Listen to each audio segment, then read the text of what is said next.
Cila do t'jetë adresa e bisedimeve, Brukseli apo Washingtoni?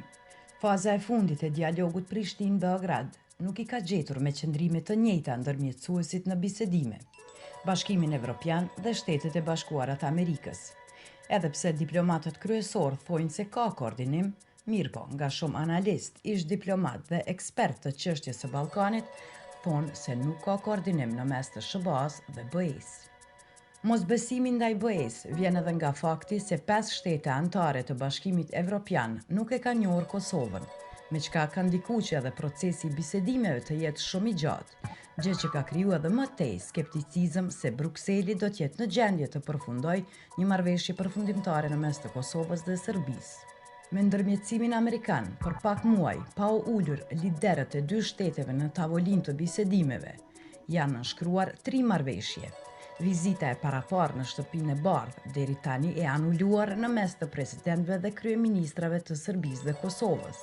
Ka treguar që amerikanët kanë një vëmendje shumë të madhe që të arrihet një marrëveshje në mes të dy vendeve. Por, një mos koordinim në mes të SBA-s dhe BE-s, më së shumti do t'ju kushtojë qytetarëve të dyja vendeve. Se cila vërtet do t'jetë adresa e bisedimeve në mes të Kosovës dhe Serbisë, mbetet të shihet.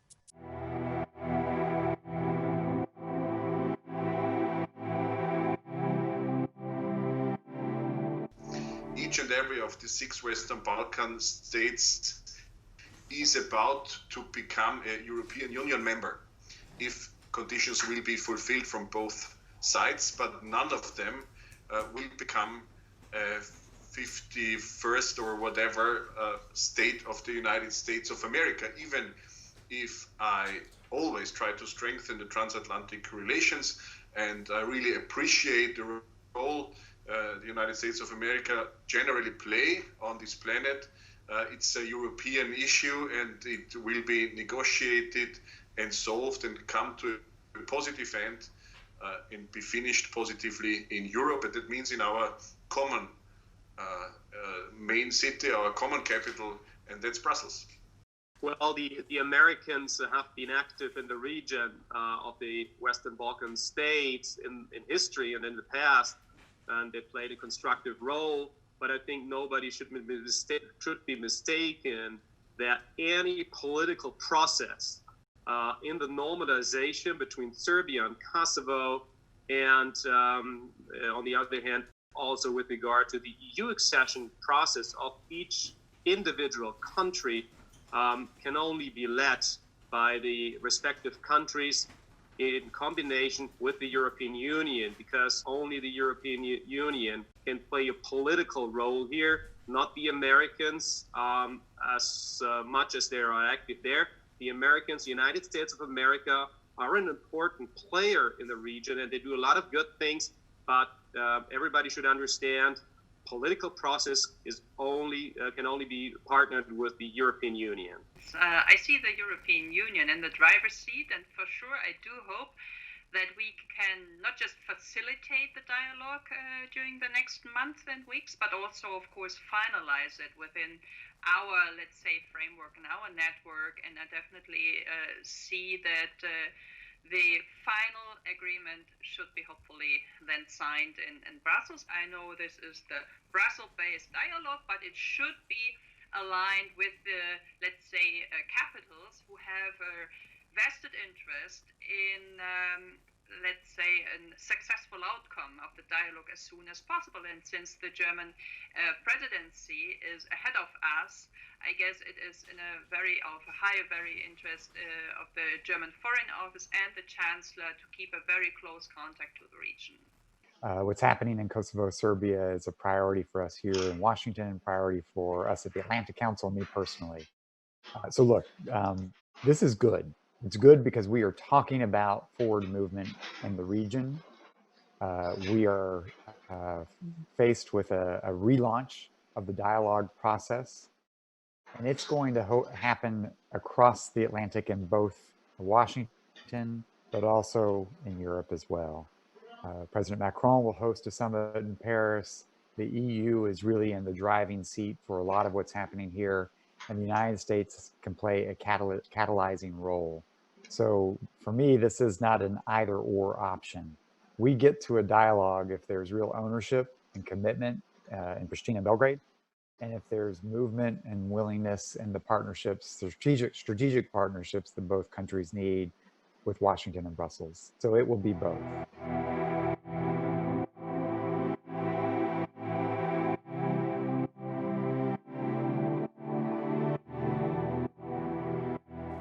Well, as far as we have all seen, there were different paths, especially during the last weeks and the month. That was mainly also caused by the, let's say, new commission. A new high representative took over from Mrs. Mogherini, and now there is an appointed special envoy, special representative for this dialogue, Mr. Miroslav Lajčák, who's very ambitious, very active, and very keen on running this dialogue. I guess he's a professional diplomat. He knows what he's doing. And so I could imagine that he's also trying to take up with the ideas coming from Washington. But so far it is, to be honest, not easy to speak with one voice, which we actually need to bring all the actors on the table and to get a precise and concise result for the dialogue as soon as possible. As long as there's someone who's just running for a quick result, it is very difficult to go along a line, but it will be in our interest, to get together everyone from the West, and hopefully we will then also coordinate our actions in the near future. So look, I think we need to be honest that there's not as much coordination between the United States and the European Union as I would think would be most useful in ensuring an effective outcome. But I also think there is an exaggeration of no coordination or no conversation. And so I am aware of conversations between Washington and Berlin and Washington and Paris all about this. We ourselves at the Atlantic Council were just honored to host Miroslav Lajčák, who's playing a key role in all of this, for a strategy session with a lot of Americans just last week. So I think there's room for improvement in tightening the coordination between the US and the EU. We know at the end of the day that successful outcomes in this region are driven from the region with coordinated backing between the European Union and the United States.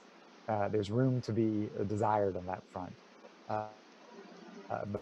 But at the same time, these processes are quite mutually reinforcing. And I hope that people can look beyond sometimes the politics of it to determine what the EU can do to advance the process, what the United States can do to advance the process. And even if it's not fully together, that in a coordinated fashion, we see forward movement. Generally, I want to point out that US and EU are the positive influences in the Western Balkans. That's a difference to all the other powers in the world who try to influence the Western Balkans. I would say even to exploit the Western Balkans, its people, its economy, and so on. The EU and the US have common values, common approach when it comes to very elementary questions like human dignity, individual freedom, rule of law, democracy. And both the EU and the US try to contribute positively to the Western Balkans. And of course, we need coordination. And in many, many different fields, coordination works very well. A good colleague and friend of mine once stated that Kosovo would be a baby, a child of the US and the EU, born and raised by both the US and the EU, but of course due to the European identity of all the 6 Western Balkan states, due to the fact that the citizens of the 6 Western Balkan states are clearly European citizens, EU has to remain the driving force in this field. And that's not only something the EU demands, I would say, that's also something where EU has to deliver. And many colleagues of me and myself, we always try to contribute to a EU which is quicker and clearer, more clarified than in the past, delivering what it has promised to the Western Balkan states. Well, I think it can be improved. Coordination is important because we share a lot of interest with the Americans in the region. But, you know, I have said that publicly many times over the past weeks and months. I wish there would be more transparency on the side of our friends in America. As far as I am informed, that I have talked with Mr. Lajčák, the special envoy for this dialogue from the EU, that so far there has been no meeting, not even a virtual meeting, between Mr. Lajčák and Rick Grenell, who's the special envoy of the Americans. There is a standing invitation, but so far that has not become a reality. So my plea to both the European Union and more to the Americans is meet and talk, and we need transparency in what the Americans are doing, what Brussels is doing, because otherwise I think it would be extremely detrimental for the citizens of Kosovo and Serbia if these nations, so to speak, do not align their activities and each try to do their own stuff. That would not be a good approach for the benefit of the people in the region.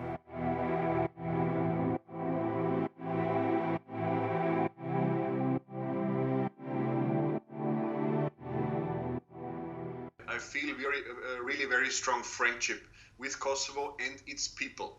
And I appreciate that today's leaders of Kosovo are clearly democratically legitimized, and the parliament was able to establish a new government only a few days ago without a swift re-election, a new election. That's very important, and that shows to the inside, to the own citizens of Kosovo, and to the outside, to the whole of Europe and the international community, stability.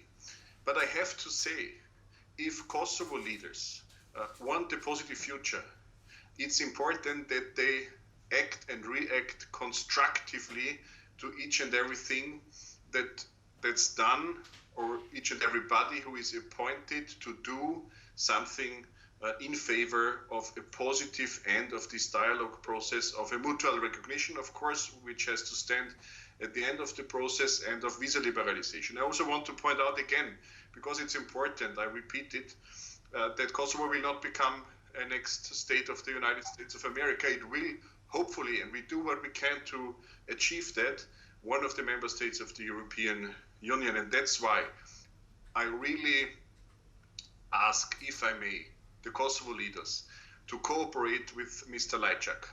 I know the former decisions in the past of Mr. Lajčák. I had the opportunity to talk to him personally.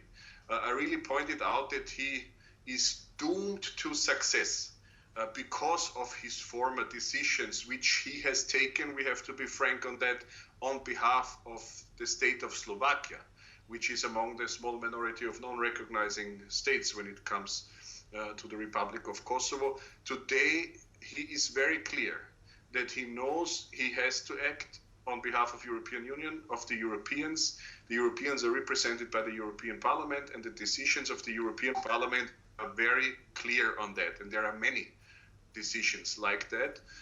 And that's why I really feel he's doomed to success. And I also pointed out towards himself, Mr. Lajčák, that all spots are pointed on him now, and everybody expects him to be what I would call an honest broker.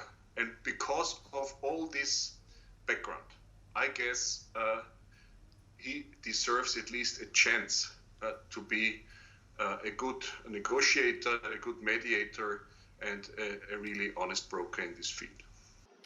You know, I just, look, any European will tell you that working with the EU and its institutions is complicated. It takes time, consensus building. That's a reality of doing diplomacy as the EU and with the EU.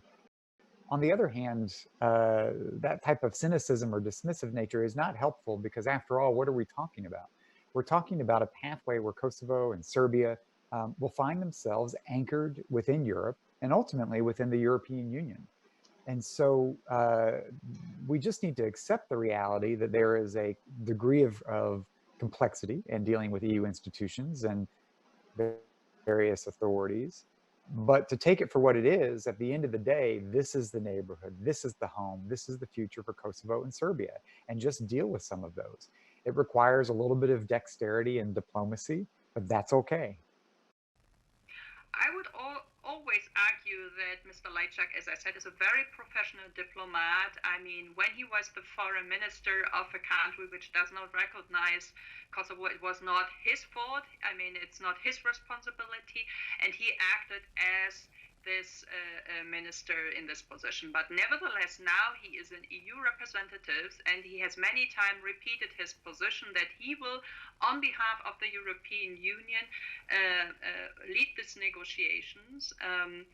And I would really ask everyone to judge on his action and to judge on the results and to have a fair and give him some credit and to really see what might be the outcome and how do we gonna cooperate and how he can support Kosovo to lead this negotiation. Yesterday we had a very, very fruitful discussion in our foreign committee in the AFET, and we could all be convinced by his really ambitious goal to start the dialogue as soon as possible. My heart is bleeding when I hear that there's the trust and confidence in the European Union is eroding. And you know, self-critically, I have to admit that over the past 2-3 years, the European Union did not play such a good and such a strong role in the political process as it should have done. I think actually the appointment of Miroslav Lajčák as special envoy is a very good overdue and positive sign. The mere creation of this position has been advocated by me personally a long time before, so I welcome that. I think it's a good step forward and a good sign that the European Union wants to engage more, play this role better than in the past 2 or 3 years. So everybody should, I think, have hope and perceive this as a very positive sign that the European Union is there and stronger than before. And so I think it is a constructive sign, and everybody should see it this way, I guess.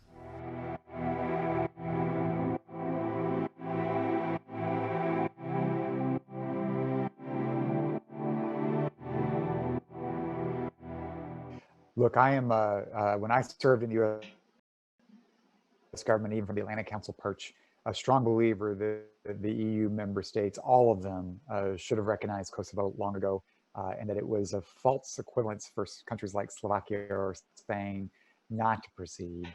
I thought that was not helpful to having a unified European approach to this effort. That said, I've had the opportunity to work quite closely with Miroslav Lajčák over the years and had many opportunities to meet with Josip Borrell.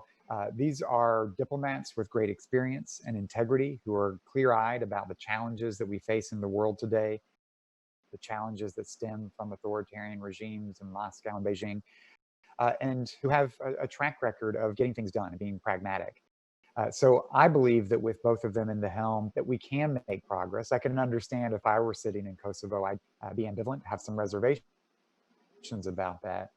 On the other hand, these should be the leaders, the voices that help convince the non-recognizing countries, including their own, that as part of this progress, as part of this dialogue, and as part of this deal, those EU member states must come on board.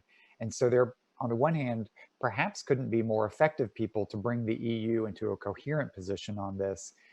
But I do respect that their word needs to matter. And there have been some issues in the past where some commitments were not met. And I think that's going to be part of the test going forward, to have their word matter.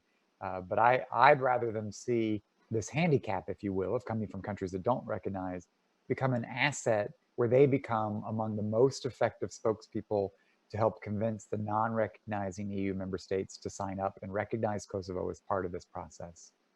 Both Borrell and especially Lajčák, they are representing the whole European Union with all 27 member countries, with almost 500 million citizens. They are representing not their respective countries, Spain and Slovakia. They are representing the whole European Union. And I think they, especially Miroslav Lajčák, is doing his best, and he has, because I was addressing this concern myself because it was on the table, and obviously he knew about these concerns. But he really convinced me that he wants to play a constructive, engaged, and honest role to do his job. And I think he's very qualified. He knows the region, and he has the best of intentions to serve the European Union and the people of Serbia and Kosovo, to bring them better together. That is actually what all have been waiting for years. It sounds ironic, at least ironic, that these really two important mandates are held by citizens of countries which have not yet recognized Kosovo. And as we know, both of them, as well as the others, have not yet recognized Kosovo due to Kosovo issues, but to domestic issues.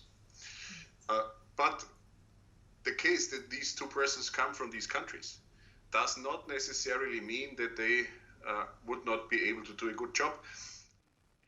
Well, I would argue the opposite. I would say they would have, and they should show an even bigger interest to convince the Kosovo, let's say, government, the people in Kosovo, the society, the NGOs, that they act on behalf of the interest of Kosovo. This would be my argument against this. And what I've heard, what I've seen is they were really so far not biased, but of course it is understandable that there is, let's say, a skeptic and that there might be a history, but I would really demand from everyone to put this aside and give them a chance, and to be constructive and actively involved in this upcoming weeks, in the next future, to participate as good as you can in the dialogue.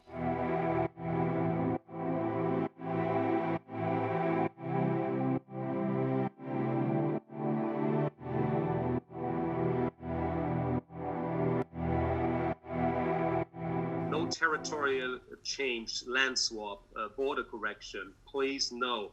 Germany, the federal government of Germany, other representatives of Germany, I myself personally, we are very strong in that we will, not shake in our position, that we are totally against any kind of these territorial corrections or land swap, because we think it would be really dangerous. I understand that there is some temptation for one or the other in that, to find a supposedly quick deal kind of solution. But let there be no doubt that would not be a sustainable solution. And, drawing national borders along ethnic lines is something that hopefully in the middle of Europe should be a concept of the past. It will not solve problems. On the contrary, it will create new and really dangerous, for the region, dangerous problems. So we are completely reject these methods or these concepts that some people are proposing. So I think there are a couple principles here. One is that there's no clean ethno-territorial solution to anything. And the reality of the world, the reality of the countries of the region, is that all of these countries are going to have important minority voices that deserve real political rights and a voice in their countries. That all of the countries of the Western Balkans, to some degree, are going to be multi-ethnic states with minorities that need to be able to flourish in an open, democratic society that's meeting European and international standards for its citizens and its people. So that's the first point. The second point is that this has to be owned by the countries and the leaders themselves. We need to see what the leaders will come to the table and agree with, and we need to be prepared to back Kosovo and Serbia with what they're prepared to do, and understand that this, at the end of the day, has to be owned by the local voices for whom it matters the most. Well, land swap is not an option at all. Territorial exchange, shifting borders, is not a solution at all.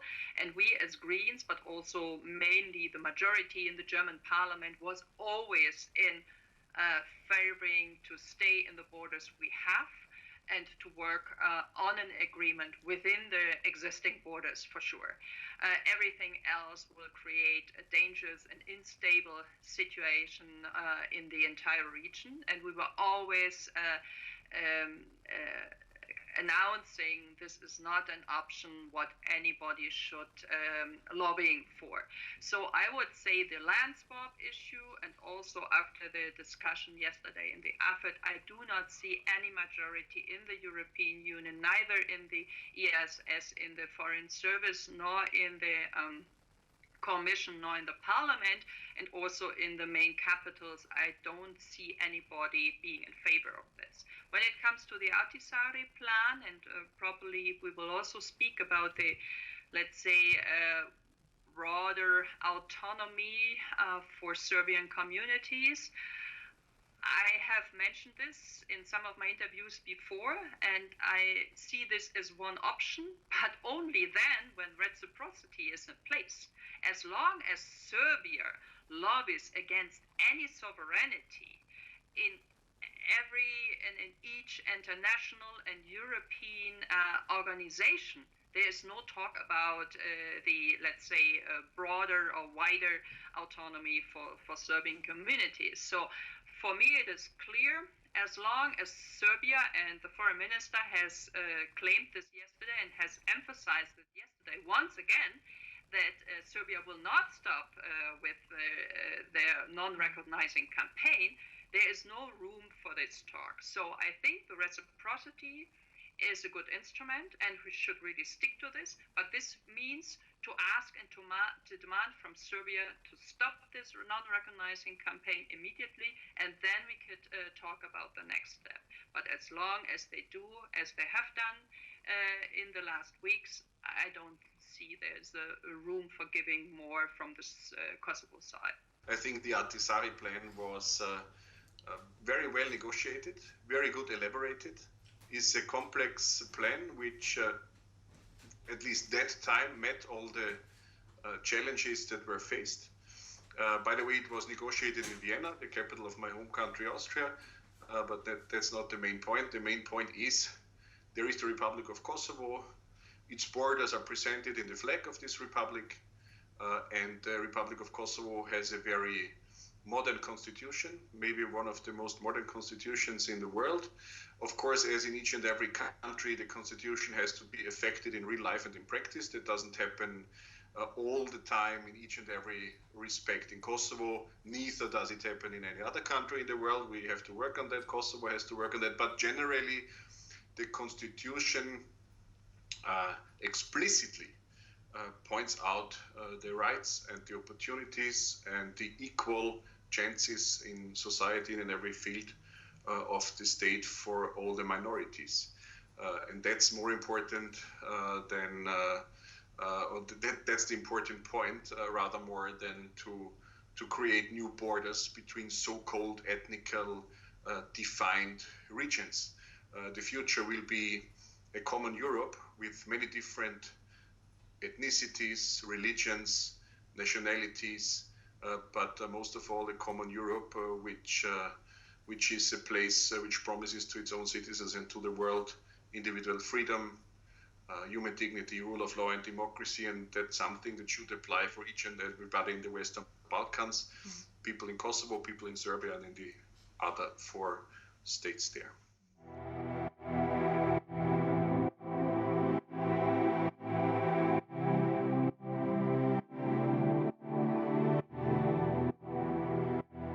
This is not where we can go. We are not going to replicate a system that constipates or blocks, if you will, the ability to govern effectively and deliver for people's citizens. There's no pathway forward in a way that we should be replicating some of the dysfunctions that are plaguing Bosnia today to have them plague Kosovo. The exact opposite is the intention. The only way that we can unlock the potential of the people of Kosovo, and frankly of Serbia as well, is to resolve the disputes in a comprehensive settlement between Prishtina and Belgrade that allows these countries to move forward decisively with building their future. Right now, it becomes an easy excuse for political parties and others to be focused on the differences and the back and forth jousting with nationalist rhetoric and politicians across the border. This is not how you deliver for your people. We need to clear the underbrush, have a major deal here, which allows for a government in Kosovo, but also in Serbia, to be focused on growing the economy, delivering services for its constituents, and beginning to map to meet the standards for the European Union membership. This is what is really important, not to encumber Kosovo or anybody with dysfunctionalities that would import yet a more politically complex, more prone to corrupt influences. That cannot be the outcome of this process. Well, I guess it must be figured out, and it's a very, very fine line, what kind of competences, what kind of sovereign things you can put to the community, and which of course needs to be fixed and kept on the national level. For sure, we have good and bad examples how a federal state can be organized, and we see Sweden has a wider range of autonomy for local communities, and Sweden is not a failed state. The same with Switzerland. So if you organize it in a proper way, that autonomy doesn't mean to create bigger influence from the Serbian state towards the Serbian community, I think this is fine, and it's necessary to figure this out and to create space for them. That's okay, but not in terms of really creating channels for a second power, for a second force, for another state to meddling into your own state issues. Oh yeah, well, the so-called Association of Municipalities, or different terms for that, in the north of Kosovo, are one of the biggest problems, but also the solution of this problem is at the very core of the dialogue between both countries.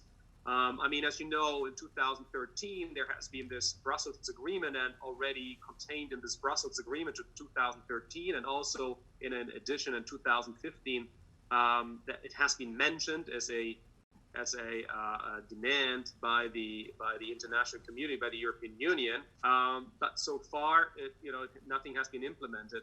And also, you have to keep in mind that there was a constitutional court decision in Kosovo saying that part of that would be unconstitutional in Kosovo. That is one of the most complicated things, but also at the same time, one of the most important things to normalize the situation between both countries. That there is yet another, I'm inclined to say, new government in Kosovo.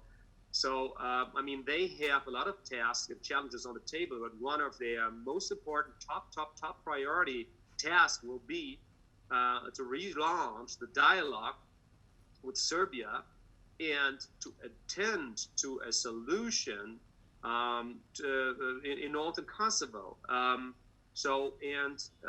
European Union, and Germany being a member of the European Union, we are prepared, and we would welcome to play a role there if advice is needed and support in moderating a process. But nobody should dodge away from this thing only because it's complicated. There are so many issues, religion, ethnic belonging, and many other things involved in this thing, and they have to figure it out, and we try to support. But in the end, both have to make a decision there, and that's up to the governments in the end. I have to point out, there are not Serbian municipalities and Albanian municipalities in Kosovo. There are only Kosovo municipalities. That's due to the constitution. That's due to the whole idea of this newly found republic. And that's something, no matter what ethnicity they are of, citizens of Kosovo can demand from the state, that they are treated and can live as Kosovo citizens, as citizens of the Republic of Kosovo, no matter whether they are Albanian, Serbian, Roma, Turkey, or of what ethnicity or religion ever. Freedom of religion, freedom of belief, and a constitution which provides to each and everybody the same rights seem important to me, and that's why each and every municipality in Kosovo should recognize itself as Kosovo municipality, no matter where the majority of people belongs to in this municipality. But still, I want to point out local work is important. I would never support anything like ethnical split, because in the past, in the last century, Europe has faced a lot of trouble, a lot of harm, a lot of crime, especially from Austrians, actually, from people of my home country 70, 80, 90 years ago, due to conflicts based on ethnicity, nationality, religion, and so on. We can provide a good example that this doesn't work, and that's why I really ask each and everybody to seek opportunities to live together positively.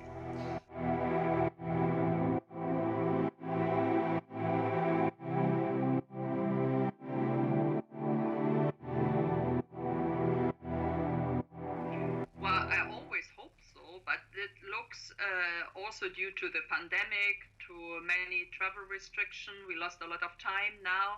It looks very ambitious to me, and I'm not in favor of a quick deal. I'm more in favor, as you have mentioned, on a sustainable deal which lasts long, which has a broad majority, broad acceptance in the population, amongst the political actors, amongst all the stakeholders in the region. And I guess this is not so easy to receive than just having a deal on something. But of course, we are striking for, let's say, a very soon start of this dialogue, a resumption of this dialogue. But I wouldn't guess that it is possible to finish the entire agreement until the end of the year.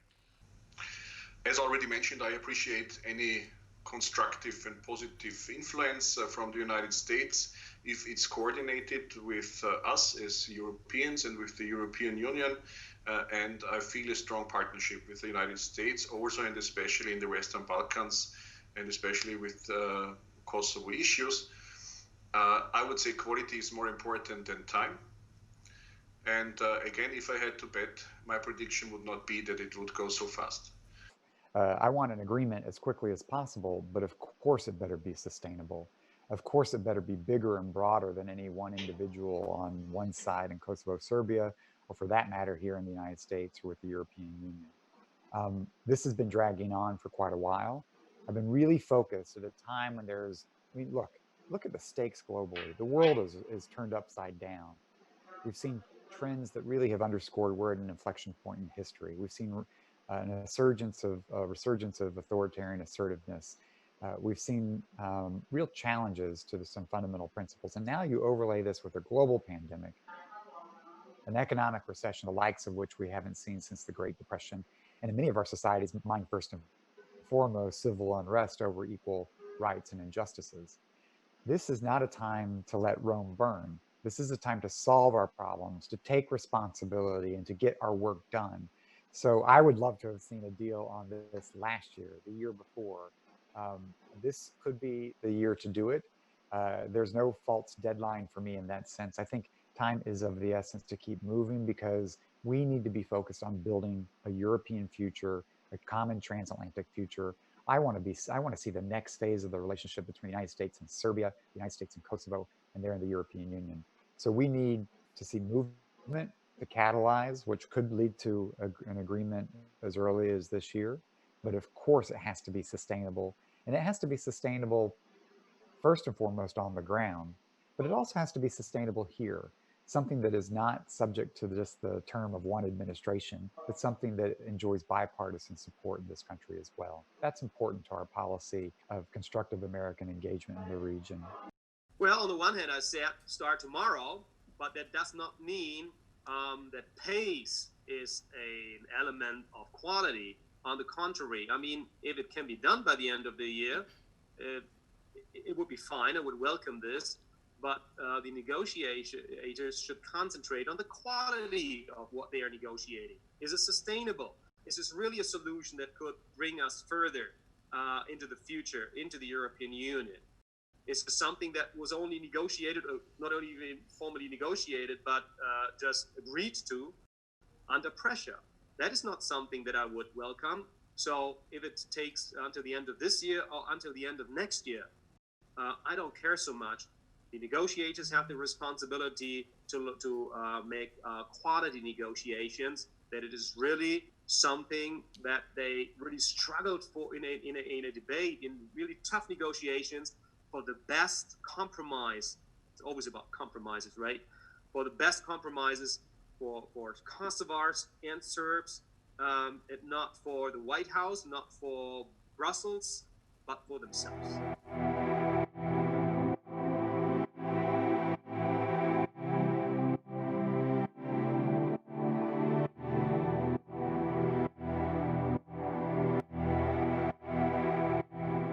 I guess it would not be acceptable, and it would also not be acceptable, and that's more important, frankly, than the international community. It would not be acceptable for the citizens of Kosovo or for the citizens of Serbia, because they deserve clear structures, clarity, positive relation, future opportunities for the youth, future opportunities for exchange on the one side, on the other side, and between people in Serbia and Kosovo.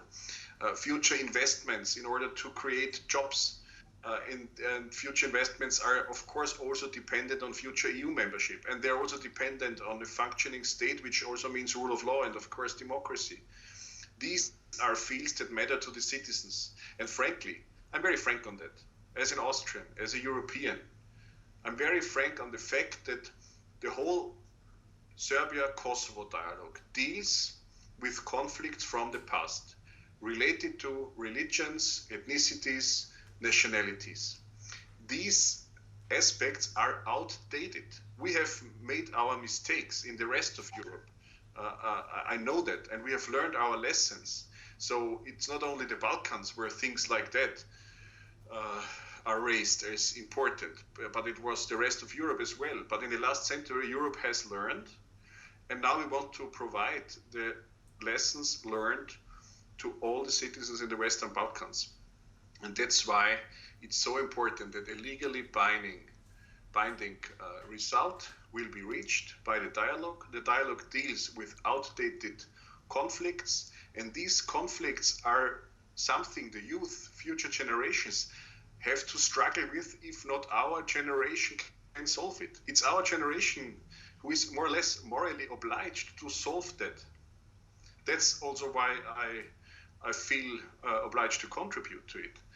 And then after this legally binding agreement, then will come the real positive aspects, the constructive aspects for a future which we can look optimistically on regarding jobs, education, as already mentioned, all the factors that mean wealth and freedom for the people.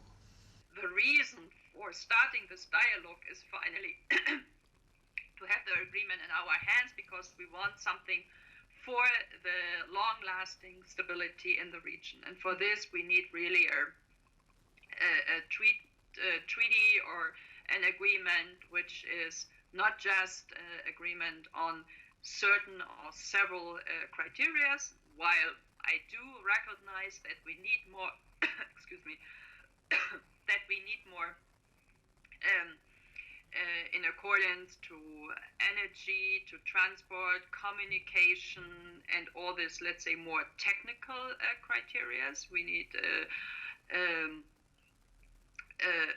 more common statements on this, but this is definitely not enough. So we need a legally binding treaty in the end, and I guess on the European side, everyone does work for the success and for a successful outcome of this treaty.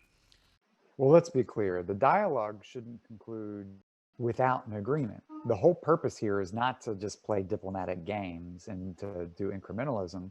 The purpose here is to have a comprehensive settlement, one that allows Kosovo to be a proud, normal country in the international community, and one that unlocks Serbia's potential to keep advancing its European and democratic aspirations. We need to see the best of both. We need this deal, They need this deal, and it needs to be comprehensive, and it needs to be final. That said, this doesn't happen in any one go. I understand from my European interlocutors that indeed the parties did make tremendous progress and were pretty close to some issues. This is not done until it's done, however. And so these can exist side by side. Incremental deals, outcomes that catalyze progress, keep forward momentum, but with our eyes remaining fixed on the prize, which is a comprehensive settlement. And so, yes, we will see interim announcements. We'll see economic announcements. We'll see progress on certain principles. That's a good thing. It's about building on confidence, building on momentum, building on agreements. But we aren't going to be satisfied with concluding this dialogue without a comprehensive settlement.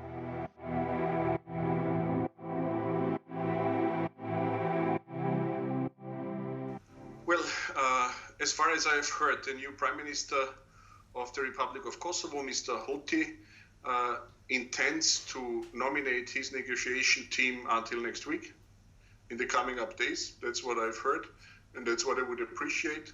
I completely understand that the newly elected Serbian parliament will appoint their negotiation team then. And as soon as these negotiation teams will be in place, negotiations have to start in a constructive atmosphere and in the atmosphere of a positive will, of goodwill to reach an agreement. And that's something that will last for the summer, maybe for fall, and maybe in fall we will have the first opportunity to have a look on also Mr. Lajčák's work.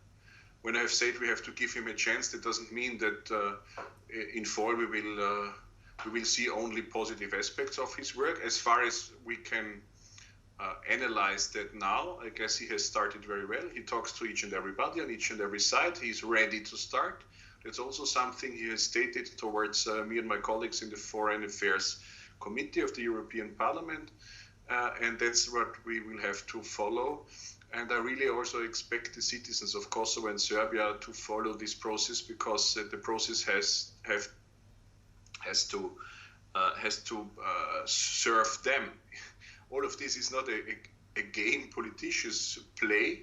It's something that should be a service to the people. And I can understand that for many citizens, after years and years, things become a little boring. But that's always dangerous. Citizens themselves, civil society, people have to follow the process, because then they can push their elected officials to do it the right way. And that's something I would say I would recommend to the citizens of both countries, Serbia and Kosovo. Well, I've heard from all sides, from our side, but also from both of the state side, that both governments are ready to start the dialogue. Prime Minister Hoti has even yesterday repeatedly said that he does build up his negotiation team. He will be, I understood, the main negotiator himself, which is good, of course, put it on the head of the government. And so this is a good signal. And what I understood, that Mr. Lajčák would start as soon as possible. And I hope that we can really enter the crucial phase of this negotiations. Take up your responsibility for the citizens of your country and for the future in the European Union. If you seriously want a future in the European Union, Serbia and Kosovo, start tomorrow, because that is the very prerequisite for any further political process accession in the European Union. And one remark in that regard as well: we have talked about Europe, Germany, and the Americans during this interview, which is correct. But we should also not forget about other influences there, like China and Turkey, Saudi Arabia. And so time is of the essence. Again, no luxury of wasting any more time. I do think it's important to have the long view. The United States is not any one person. It's not any one diplomat. The United States has a deep, abiding commitment and recent history of engagement in this region. We were going to succeed in supporting the aspirations of the people of Kosovo and Serbia in a partnership with the European Union that helps ensure that there is economic growth and development so people don't have to flee their towns and villages to go get jobs elsewhere, that there's a sense of security, that there's never any doubt about their personal safety because of politics, and that there's a perspective that these countries are on the pathway to be part of our family, part of the European Union, and for those who opt for it, part of the transatlantic community. And so I would just ask that anybody in Kosovo understand that the United States' interest and commitment to the region and to Kosovo in particular are deep, they're profound, and they're bipartisan. And so not to be blinded by tough diplomatic rancor or public spats, to take the eyes off the fact that we are a big country with a broad set of actors and decision makers. So I do understand some concerns and skepticism of what's played out and the harshness of some of the back and forth rhetoric. That's not my style. But I do think it would be short-sighted to project that onto skepticism of the United States and its role in the region. The United States has the ability to be an incredible partner with the European Union and to be effective working with our friends and allies and ensuring that the Western Balkans is not left out of the story of a Europe whole and free, but is a fundamentally important chapter, next chapter in completing Europe and completing a Europe whole and free.